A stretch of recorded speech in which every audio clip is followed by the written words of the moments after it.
the Executive Director of Penang Institute. He's also Senior Fellow of Jeffrey Chia Institute on Southeast Asia. He's known for his research and writings and the process of nation building in Asia, language philosophy, ancient Chinese political strategic thinking, and the analysis of Malaysian politics. We also have next to Ki Beng, Frederick Paulus, who advises REFSA on the economy and is also visiting senior fellow at Penang Institute.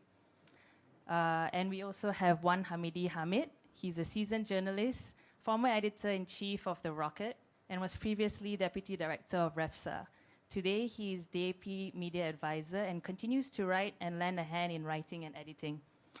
As we begin, if you're joining us on Facebook Live, you can leave your questions as a comment, and our team behind the scenes will flag it for our panelists later on. Allow me to begin today's conversation with an overview and background to this compilation. This book is Chin Tong's third English book, his first in 7 years. The last book was in 2013, titled Middle Malaysia, Center Ground is Battleground. And he already has 4 Chinese books. I'm not too sure how many Malay books he has. The period of 100 days for this book is significant for marking the change in the political landscape that happened in Malaysia, beginning on the 1st March with Perikatan National Government and the swearing in of the 8th Prime Minister of Malaysia.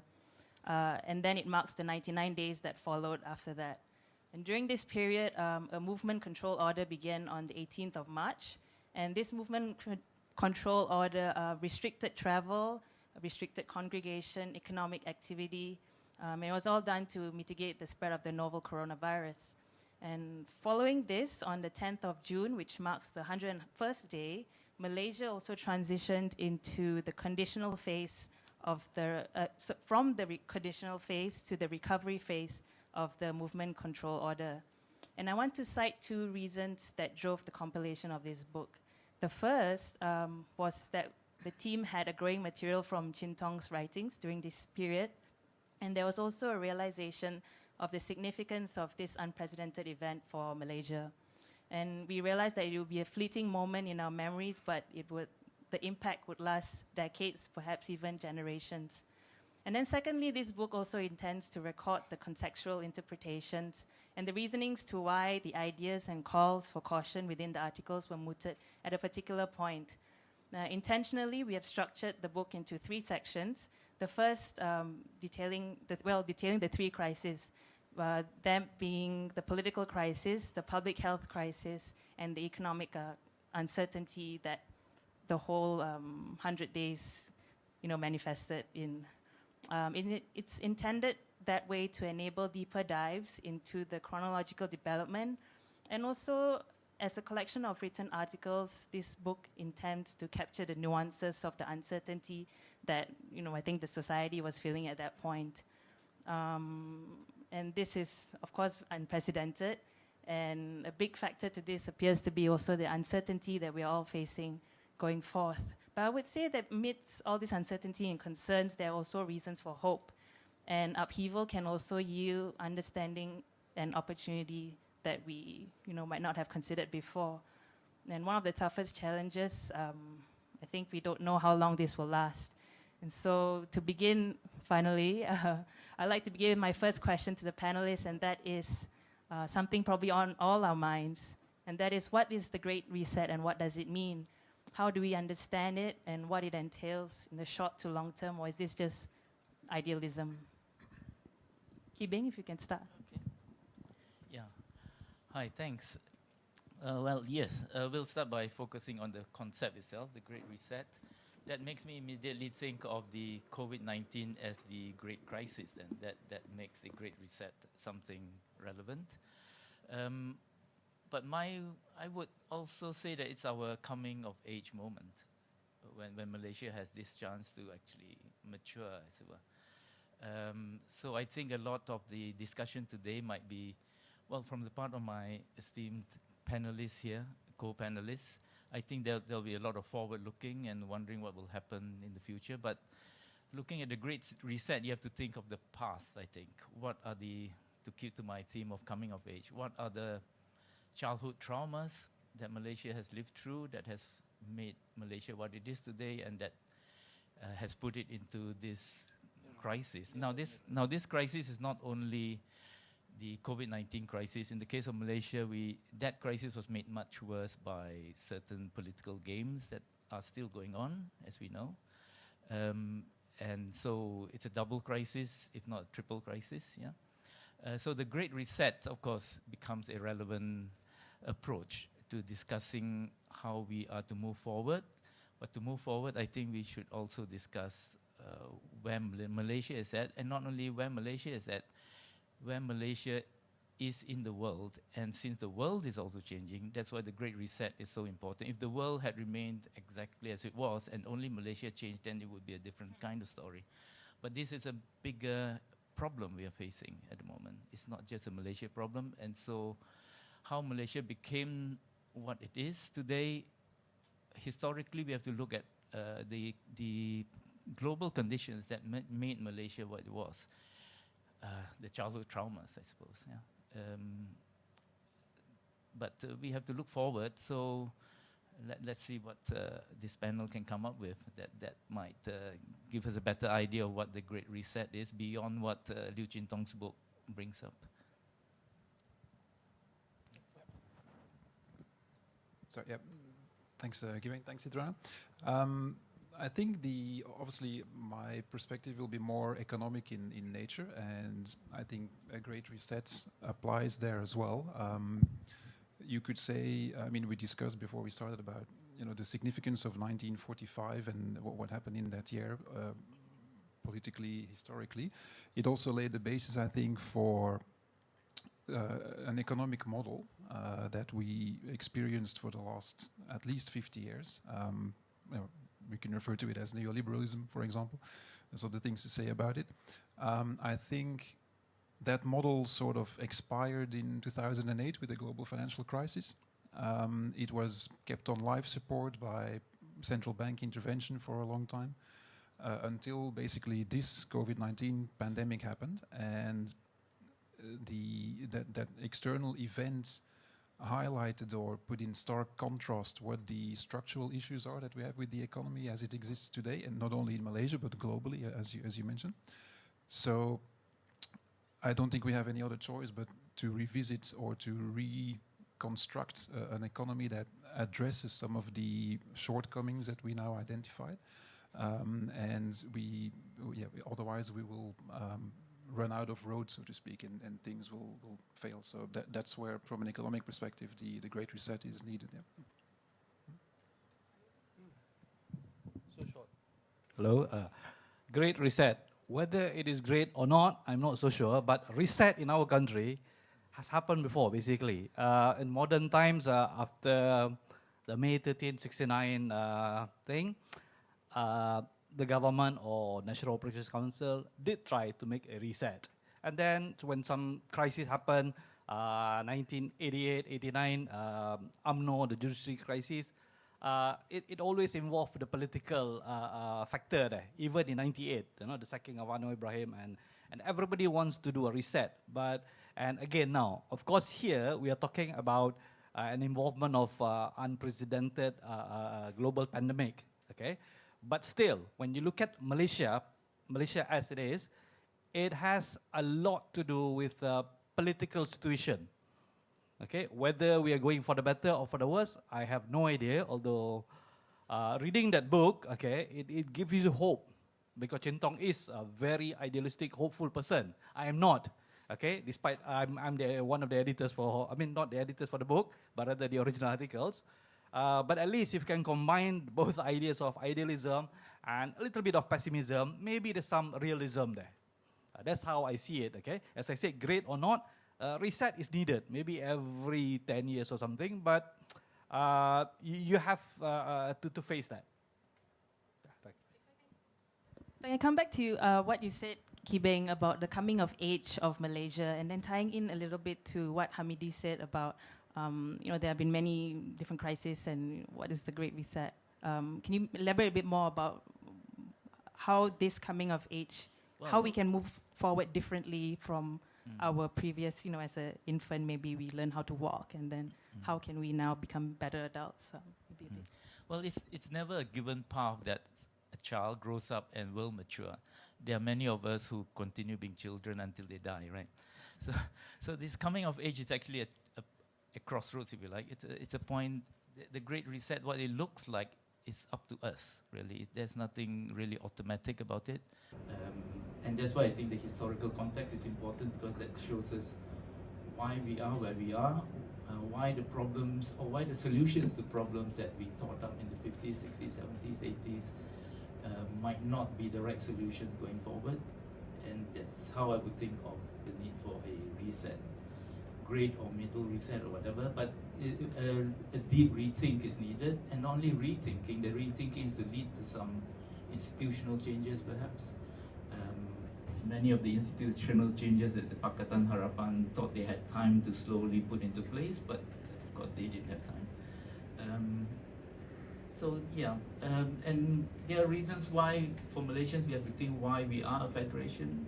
There are very obvious reasons why we are a federation. We are also a very, very strange federation. We are not a normal federation. We are almost a federation of federations, right? There are certain federations within the Malaysian Federation itself. Some would say we are a federation of sultanates. In many ways, we are like some kind of Frankenstein creature, little bits put together, and that's historical as well, right? And that's why the global context is important. It was because of how the globe looked, the strategical context and dynamics in the 50s, that sort of allowed for Malaysia to be formed in a certain way, partly with very little violence, for example, but in the form that it took, with racial balancing and all of that, right? And that worked for a while, sometimes well, sometimes less well. At this moment, we have to wonder if there are more solutions to be drawn out of this context. Yeah.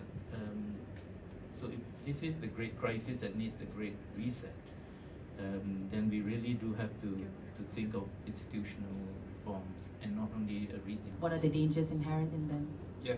So I think initially, what happened with when the virus first surfaced, and we started getting reports in China that obviously Wuhan badly affected, travel restrictions internally within China.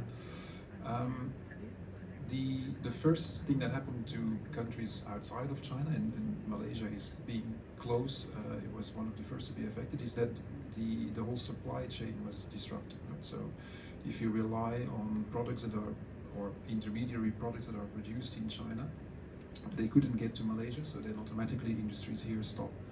And then obviously we're living in a globalized world, so due to air travel, the virus didn't take long to show up itself in other countries.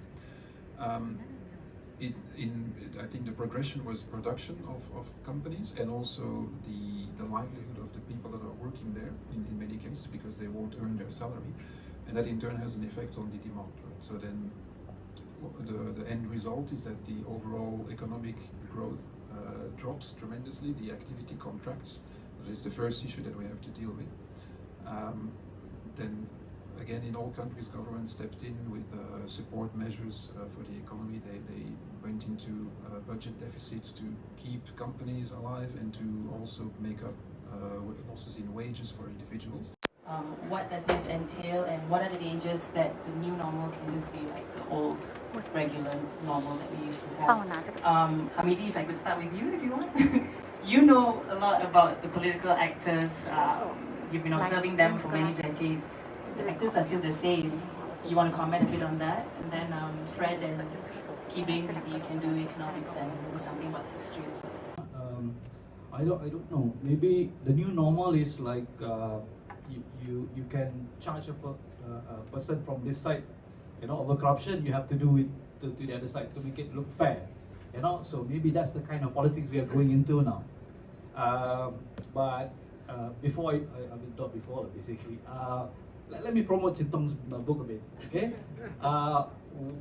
One of the things that he's good at is that telling stories, okay, based on facts, okay, not just some nonsensical thing.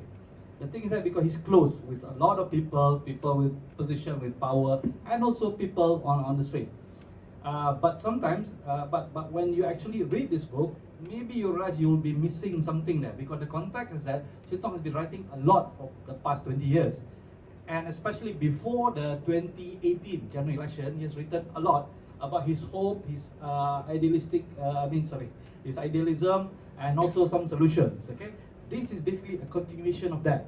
Okay, but a person like me, I mean, I like to argue with him because I think sometimes he's too idealistic. So try to bring him to see some realistic scenario. For example, in Malaysia, you can't escape race and race-based politics and racial politics. It's there, okay, whether you like it or not. But we don't have to throw ourselves into that. We have to navigate along that because you have no choice, okay?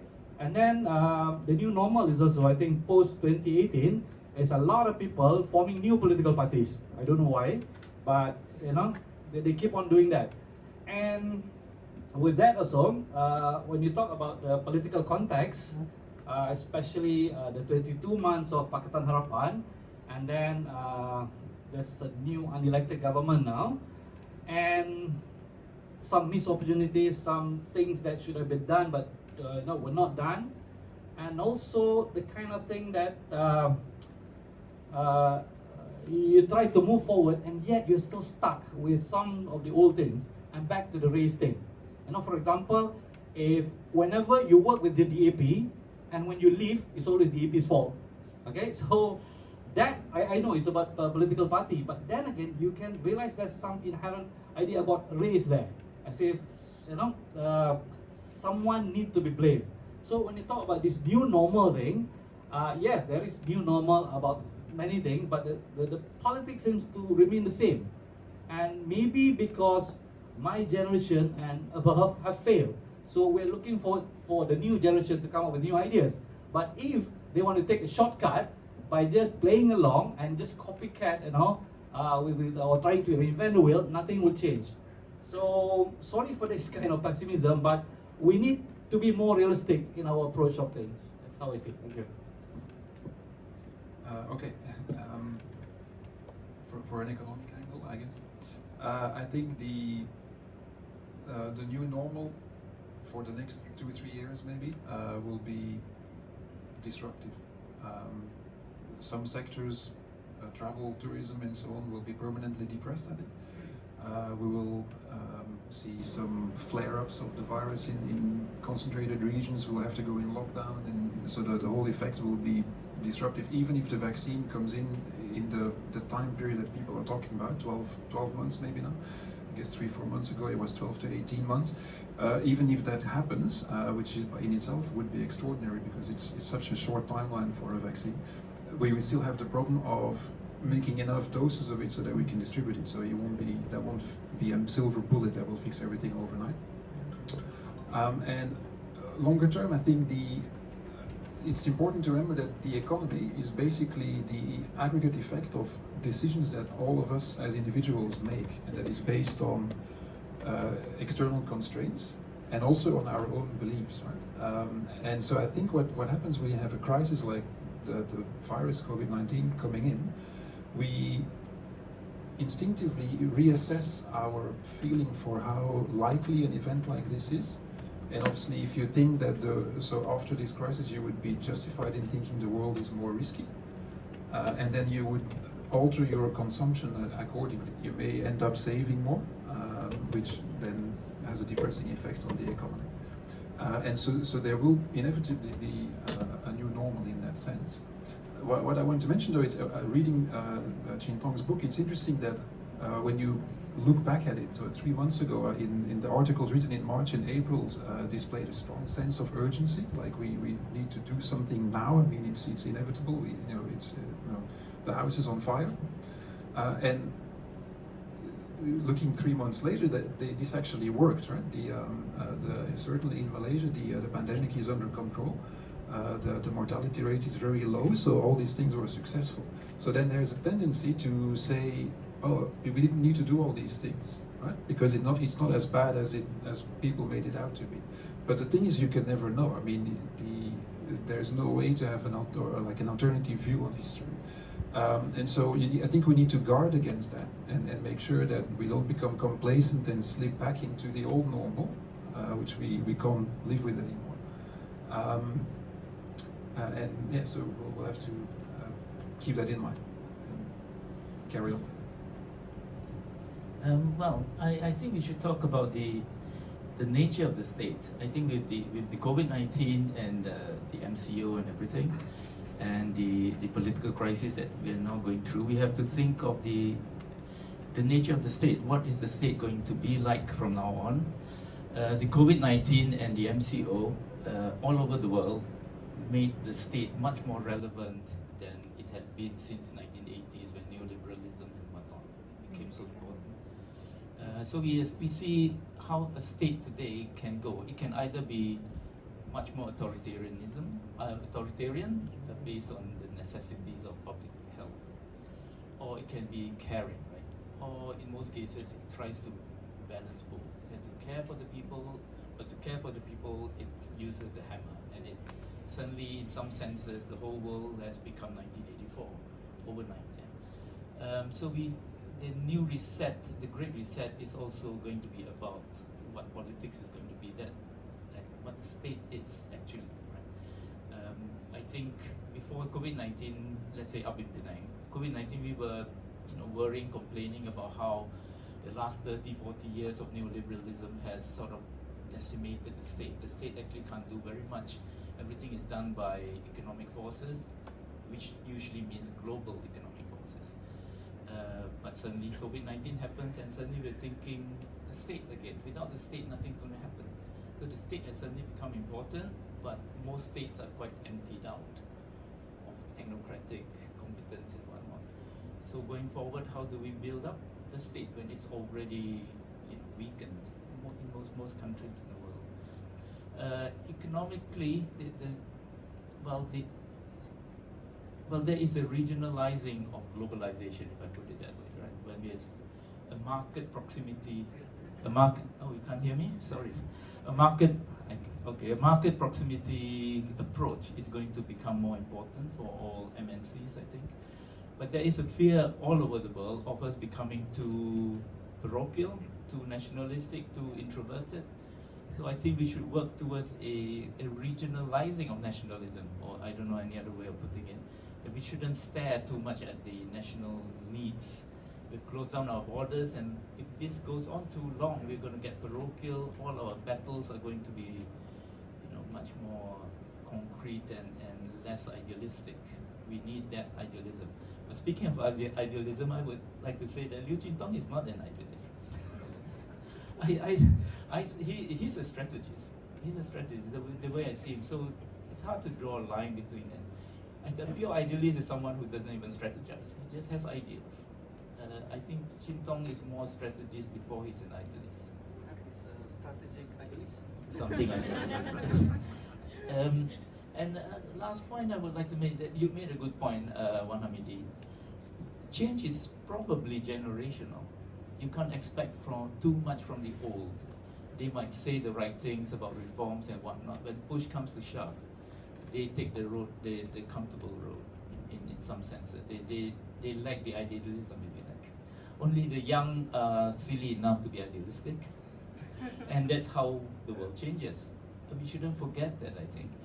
And just because over the last generation or so, young people have managed to remain young very long, right? Some of us into the 90s. We forget that.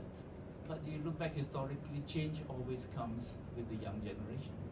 So I think we should actually give way to the young and let them make their mistakes. Okay. Thank you. Now open the floor for question and answer. We have about 12 minutes. If anybody has any questions, the mic will come to you. You just raise your hand.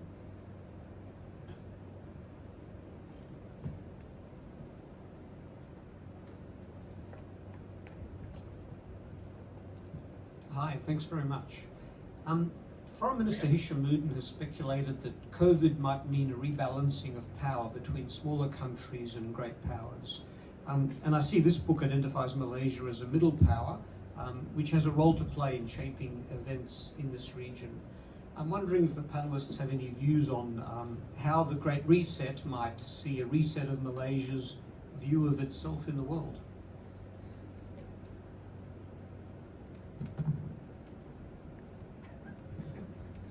I have no idea. I have no quick answer anyway. Well, even without COVID-19, I think things were changing. And the rise of China, with just around the time of COVID-19, we have the U.S.-China relations changing, and that alone, of course, would mean that small nations would have to start shifting their alliances. Maybe not in reality, but in their words anyway. And certain friends of mine in Singapore, for example, have been wondering how come Malaysia's tone seems to be changing vis-a-vis China, for example. Malaysia had always been known to be China friendly. China has always loved Malaysia since Razak went to Beijing in the early 70s. And suddenly in the South China Sea, the tone of Malaysia seems to have shifted.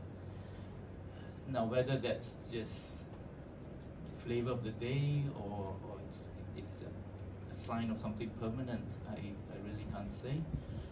But the shift in the world powers, I think that's quite permanent. We are just afraid that they're going to develop into two separate electronic superpowers. That would not be good for us. So perhaps the small states, middle powers, Malaysia might not be a middle power yet, but it has the potential, clearly. If we got our act together, we could easily become a middle power. We're not yet. But this is where perhaps we can play the role of reining in what the superpowers are capable of doing. That's my short answer. I think it's question. Yeah, ask him the same question later. Otherwise, we had another question over there. Yeah, right. So my question and sort of observation as a women's rights activist is there seems to be such an intense competition among Malay male leaders. You know, that we have I don't want to go through all the different names, but it seems to be that there's an intense competition for the Malay vote, for Malay loyalty. So should I name all the different Malay leaders? I'm sure you know all the Malay leaders, right? So there seems to be, so as a woman rights activist, Malaysian, not a Malay person, but a Malaysian Indian, I'm looking at all of this and going, it's just so distressing. There seems to be such a huge fight. Why can't they just get along? I think political parties tend to believe their own propaganda, right? And then they get caught in it. There's a certain path dependency in the discourse that they themselves generate.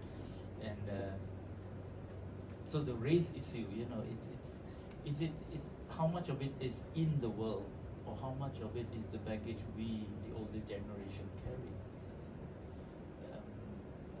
I'm sure it's both, but the combination could be changed. Really, if you want to. This is our world famous macho politics, anak jantan politics. Okay, and despite women being half of the population, the only thing I can say is that women have to come up and fight for power, because if not, we will forever be led by men. That's all I can say. Sorry.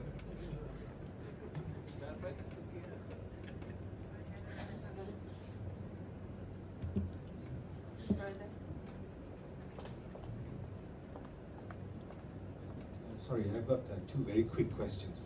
One is a response to Ki Beng's idea about the young. And one of the very interesting phenomena I've seen over the past 20 years, I think since 1998, is that there are very impressive young people within political structures who are very, very interesting and very radical sometimes on their own. But once they fall into a party structure, they appear to be very yes sir, no sir, three bags full sir, within that party patronage system. How is that able to be broken is the first question. The second question is a quarrel that I have with Chitong all the time. And he's an idealist, he's a strategist, I think he's an idealistic strategist, perhaps that's what he is. But as we talk of very big things like institutional change and great reset against the great leveler, one of the things that is conspicuously missing is history, a sense of history, to grapple especially with many of our political problems, which essentially are subliminal and cultural. They're not actually strategic. I wonder if the panel has some response to those two things. I think history is, I love history, and I think it's only when you love history that you can begin to not take things for granted. To take one example, when Malaysia came into being, Malaya came into being, for example,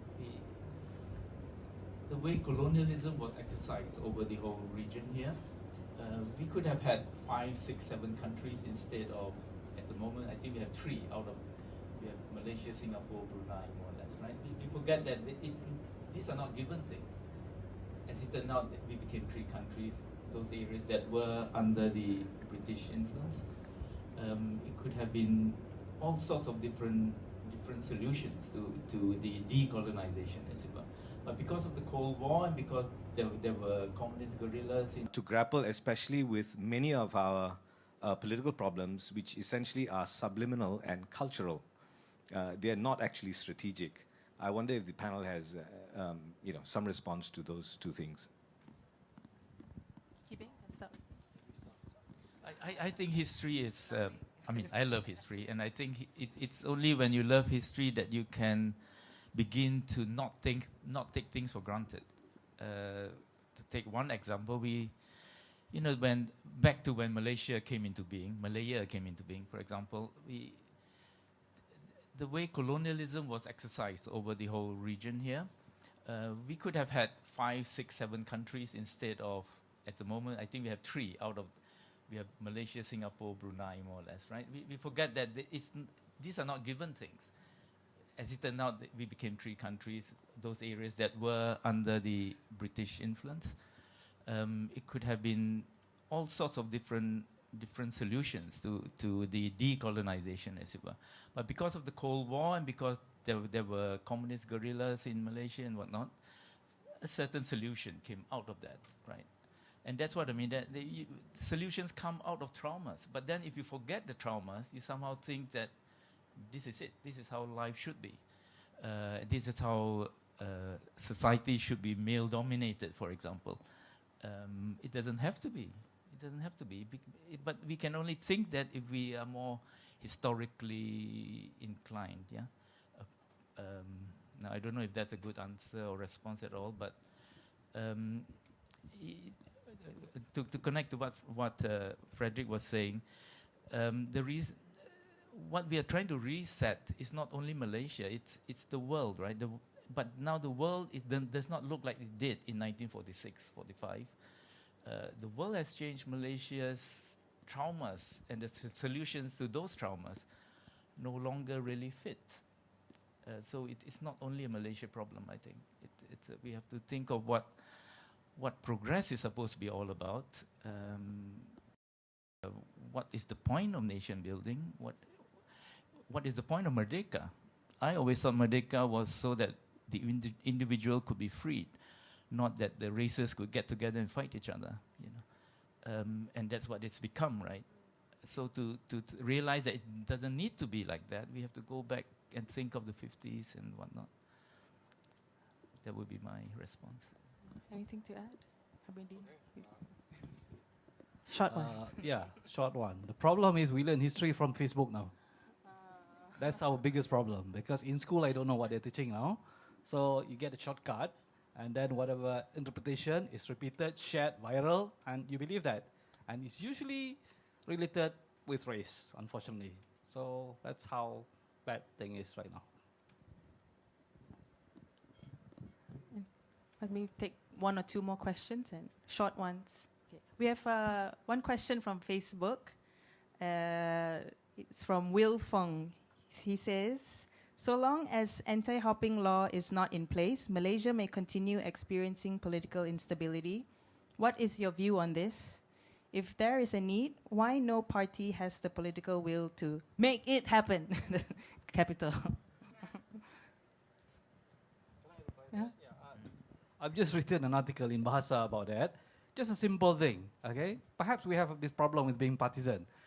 Nazri Aziz, MP, Padang Rengas, whatever you may think of him, he came up with an idea. Okay, let's change a bit only. Okay, when you register as a candidate, okay, forget about the individual, just the party. So you become a party representative.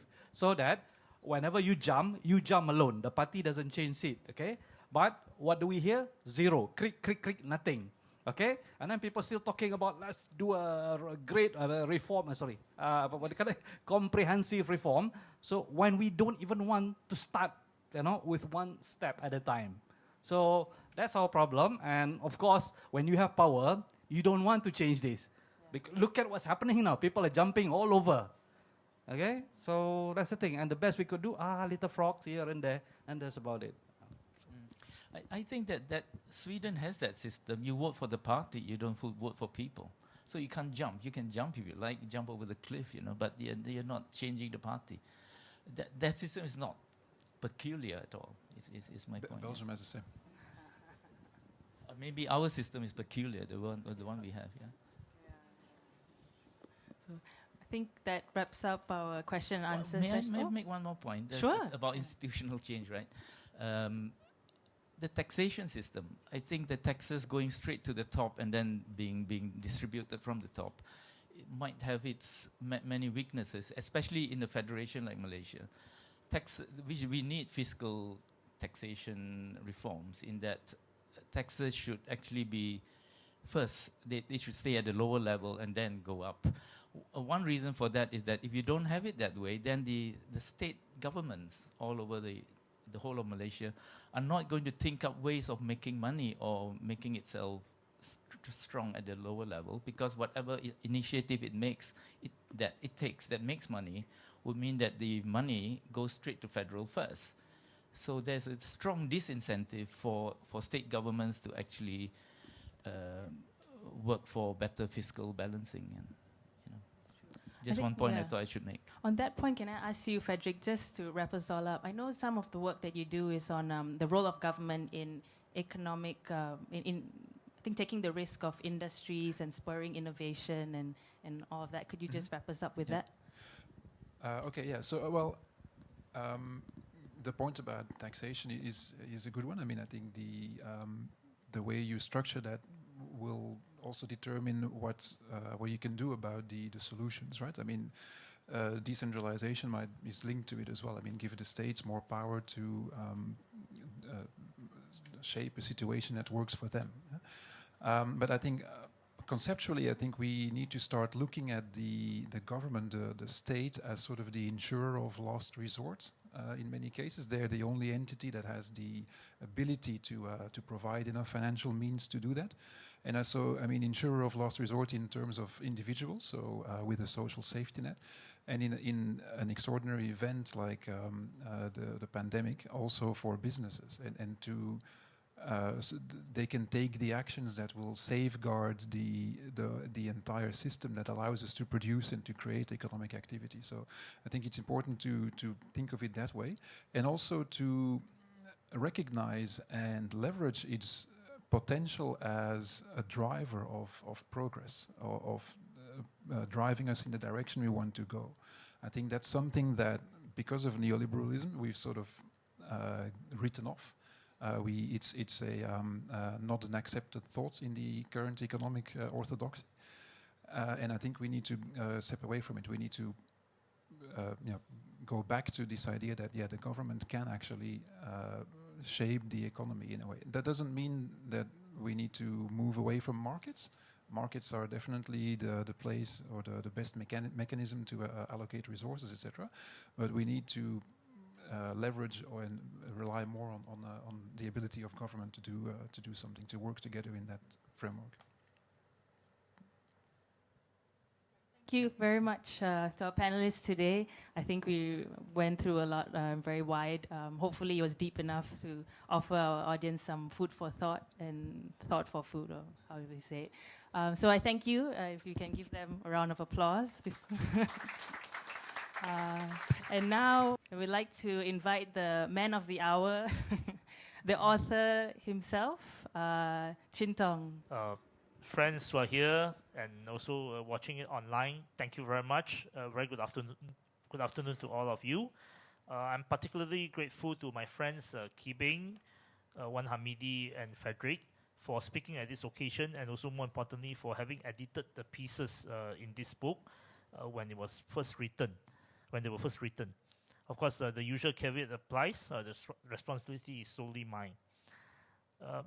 To the REFSA team that make this book possible, editors Itrana and Raja Iskandar, Hosanna, Ihan, Ivy, and the rest, thank you very much. And this book is actually not a proper book. It's a compilation of 30 articles coming from a time that we were all locked down and I had nothing much to do. So I tried to write as much as possible. And I thought this was a great period that we should remember. So we turned it into a book.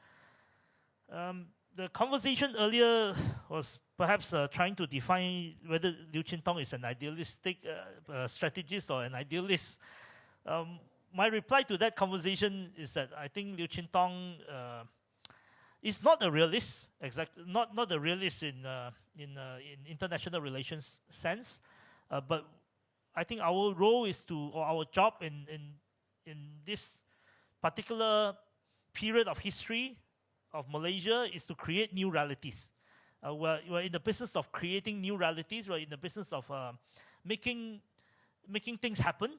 When everyone thinks it's impossible, we'll make it happen. And I think Malaysians make great history in the past 10, 15 years. When I first joined the DAP in 1999, I joined after Kit Siang and Kappa lost in the 1999 election. At that moment, the Chinese and Indians were not voting for the DAP. Kit Siang and Kappa lost in seats which has 75% Chinese voters and which has about 85% non-Malay voters. They lost there. But over the period of, in the last 20 years, we were able to make changes. We were able to win support. We were able to change the realities in many ways. Of course, not enough. And what we have seen now is that we have not changed enough. We have not changed enough, but things are not going back to where it was. Things are not going back to where it were. They have changed. But the point is it has not changed enough. Now this book, why I chose the title, The Great Reset, I don't come up with this term. This term is floating. Everyone's using it. The Davos use it. World Economic Forum use it. Everyone uses it. But the point is, I think we have come to a stage where Edin said we do not talk enough about history. I think it's very important that we recognize that what we are seeing now in 2020 perhaps is the end of a period of time, end of many things that we know, things that we are familiar with. For instance, this is 75 years after Second World War. 15th of August was the day that Japan surrendered. After Second World War, up until now, the world is very much governed by multilateral organizations, governed by at least a commitment to multilateralism, whether it is in reality a multilateral world or not, but at least most of the countries are committed to a multilateral world. And the United States, which was a preeminent power in this whole period of time, or at least has been committed to multilateralism. Now we are not sure. We are not sure whether Trump and United States is still committed to multilateralism. So we are in that sort of situation where we are facing something that we have not seen before in the last 75 years. And of course, with US handlings of a COVID crisis, we do not know whether the world is still perceiving US as the preeminent superpower. This is really new in the last 75 years. And Andrew asked about the questions of ASEAN, middle power, where do Malaysia stand? It is very important that we hope we can shape a Malaysian identity and a Malaysian perspective. my concern is always that because we are driven by all sort of different interests and different ideas about what Malaysian interest is all about, and very often our debate is very insular and domestically focused. We have forgotten that at this moment in time of history, we are facing a situation where the superpowers are clashing, and they are potentially clashing at our doorstep, South China Sea. So when I was in the Defense Ministry with Masabu, we came up with a defense white paper. And the defense white paper had this overarching idea that we should see Malaysia as a maritime nation with continental roots. Ching Chui is here. We should see Malaysia as a maritime nation with continental roots, where water is very important. See, in our conception of defense, in our conceptions of security, we are very focused on internal security. We are still bound by the history of jungle warfare. We are still bound by the history of counterinsurgency, forgetting that we are surrounded by the Straits of Malacca, the busiest water in the world. We are surrounded by South China Sea, which is the most contentious water in the world, and of course, Sulu Sea. And we are in between Indian Ocean and Pacific Ocean, which is where the theater of contention is. So Malaysia will have to see beyond where we are. And this is why I hope what we can do, the new reality that we can create is a Malaysian identity that understands not just Malaysia, but also the surrounding that surrounds us. In terms of economy, I think we are at the end of a model. Frederick mentions about this whole idea that we export to the US. We started exporting to the US in the 70s with a free industrial zone in Penang and also one in PJ and subsequently elsewhere, Shah Alam and other places, Johor, Pasir Gudang. For the last 50 years, Malaysia was exporting to the US, or with US as the final destination of export. With, Europe to a lesser extent, but mainly exporting to the US. Today, when the US has 40 million people on unemployment benefit, they don't have a middle class. Or COVID-19 has wiped out the middle class temporarily. But this is not new, because since the global financial crisis, US has already faced a situation where their middle class has been depleting. So where are we going to export to? We may have to pay Malaysian better so that they can consume locally to a certain extent without accumulating too much debt. Now that is a circle that is something that we have to square, a circle that we have to square, because we have been under this impression and under this model that we have to press down wages so that we can compete and export better. But if there is no more export market, what do we do? I think these are the questions that we will have to deal with. And the other economic factor that underpins our economy is that since the 70s, oil has been a very important part of a contributor to government revenue. The importance of oil in the world will only decline in the years to come, especially if electronic vehicles becomes the reality. Lokman likes to talk about it's no longer about electronic vehicles, but about battery. And once battery changes the whole idea of energy, then the importance of oil will decline, further decline.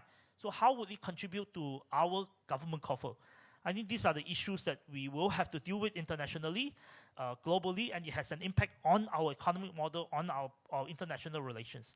Domestically, the persecution of Guan Yin yesterday is shocking. I received so many messages, dark ages are coming. It is for sure that I think we will face a period of dark ages, but at the same time, there are great opportunities for us to reset the scene. In the sense that I think we are not going back to any prime ministerial dictatorship. No party is likely to win more than 70 seats. No single party is likely to win more than 70 seats in the parliament. because there's a very high chance that UMNO may only contest, say, about 70 seats. So when you contest 70 seats, you won't win 70 seats, all 70 seats. So no single party is going to win like UMNO used to win. There's not going to be a party that wins more than 70 seats in Parliament, which will mean that in the years to come, or in the foreseeable future, government will be formed by coalition of parties of similar strength. Coalition politics will perhaps dominate the future of Malaysian politics. But how to accommodate coalition politics, how to create coalitions that are stable, how to create coalitions that if your party do not provide the candidate of the Prime Minister, you are still happy to be as part of the coalition. I think these are the long-term questions that we will have to ask ourselves. It is not going to be easy, but without asking those questions, we will not be able to create new realities, new normal. And 75 years after Second World War, the race relationship in this country are very much shaped by Second World War. Very much shaped by Second World War, the way Japanese treated the local population, and also the immediate aftermath of the war between 15th of August to 3rd of September 1945. That period of time, in many ways, shaped racial politics in this country. How do we actually go back to history, understand history, unpack history, and find new way forward? I think these are the things that we are trying to do. Not an easy task, but we hope through this whole exercise, of reset, we can create some notion of a Malaysian civic nation. Some notion of Malaysian civic nation in which we are all Malaysians. This is where we belong to. We define what it means by being Malaysian. We define what it means by being a civic nation, that we no longer focus on race, but we actually focus on us being citizens vis-a-vis the world. I think these are difficult tasks, but I think these are the things that we will have to do in the years to come, without which we will not be able to build a new society, without which we'll constantly be stuck in the same debate like the last 15, 20 years. The last 15, 20 years actually has changed a lot, and the reason why there was the victory in 2018 was because there was actually a sizable Malay middle ground. Now, this is a topic for another day. I just want to say that for those who think that change is not possible in this country because they don't believe that there's a sizable Malay middle ground, and they don't believe that there is a middle ground, Malaysian middle ground, which actually vote for clean government, vote for better ethnic relations, vote for something better into the future, and vote for more equitable distribution of income and wealth. Now, how big is the middle? We do not know, but this is where we hope, or we ground our campaign on, and we hope this is where we can lead the country to. Thank you. Thank you, Chin Tong. For those who are watching us on Facebook Live, we are almost at the end of our live stream, and I'd like to announce that the book is now on sale. You have 2 weeks early bird promotion running from today till the 23rd of August. You can have the Great Reset at 20 ringgit per book plus 5 ringgit shipping within Malaysia, or 100 ringgit for 5 copies with free shipping. To purchase, log onto our website, www.refsa.org, and use the promo code shared on the screen. As we end, I'd like to read a sentence from the book, and it says, "Indeed, with every complication or crisis, emerges opportunities for an alteration in the status quo. In the revelation of inherent vulnerabilities in our systems comes the call for a great reset." Thank you very much for joining us. Bye for now.